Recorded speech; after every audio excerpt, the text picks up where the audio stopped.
School district voters will face a choice, home rule or not, and Dallas lawyer Mark Melton trying to bridge the gap between supporters and skeptics of that idea. You're a DISD parent, so you are not one of these people that sends your kid to private school and then criticizes DISD. I do have a son at Woodrow Wilson High School right now. Yeah. Is the Dallas Independent School District so broken that it needs this fix? You know, I think the school district is really a tale of two districts. On the one hand, we've got two of the top 10 public high schools in the country. We've also got a school board that in the last several years has made some very progressive reforms, things that haven't been done anywhere else in the country.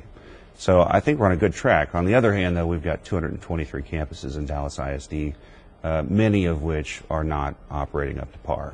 And so I think as a community, we really have to look at this holistically and make sure that we're serving the least among us and the highest. I have to tell you that when I heard we were going to be talking to you, I said, well, who is this guy? Why does he think he's the one to fix it? You've been involved in education issues for some time. In what capacity? So for the last 3 years, I've chaired one of the political action committees that has worked to recruit and elect high-quality trustees for DISD.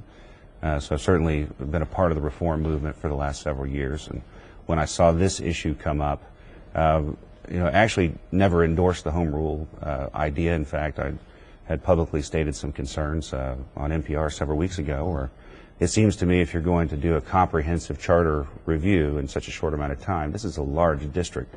It needs to be a thoughtful process. And so I did have some concerns about that. At this point, the rhetoric has gotten so divisive that my concern has shifted to what kind of damage does this type of debate do to the city, especially along racial lines.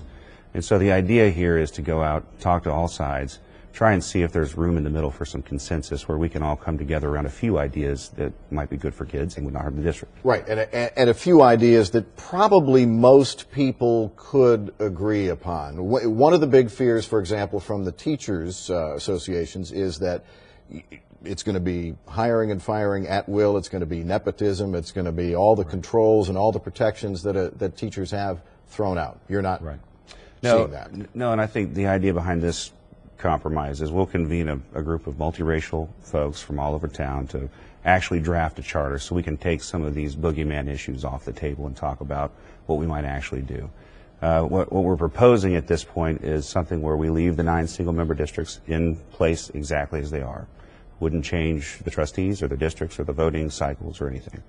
We would also propose to leave the district subject to state and federal regulation just as they are today, with a few exceptions where we can build some consensus. One of those might be to delegate to the school board an ability to start the school year a little earlier if they want in their discretion. A second thing might be to add a recall provision on trustees that mirrors the city council's recall provision, or maybe term limits.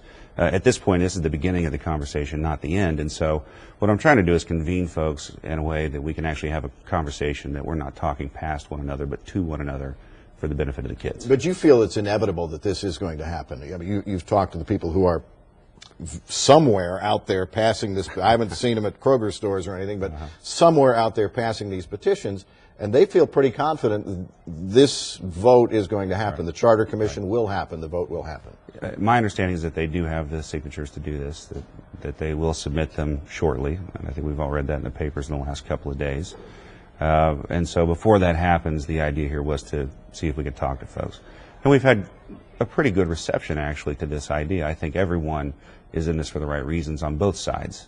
I think everyone wants to help the kids. And so if you've got people that have a common goal and we can talk to each other as adults, perhaps we can find this center ground where we can find consensus. Do you think that the people who came up with this idea, pretty much came out of nowhere, already had a charter in their breast pocket that they were going to pull out and hand to the commission and say, let's do this? There's been an awful lot of suspicion about the way this thing was handled. You know, and I don't think they did, because I think if they did, it would have been wise to present that to the public. And again, you know, the idea of our group actually drafting a proposed charter for the public to review is to take these issues on the edge off the table and actually talk about real substantive issues of what we'd like to see happen. So I think if they did have a charter, they would have been wise to present it to the public, which leads me to believe they did not actually have one. Right, right. Well, we'll see what happens. We appreciate your work and trying to bring the two sides together on this very contentious issue. Thanks.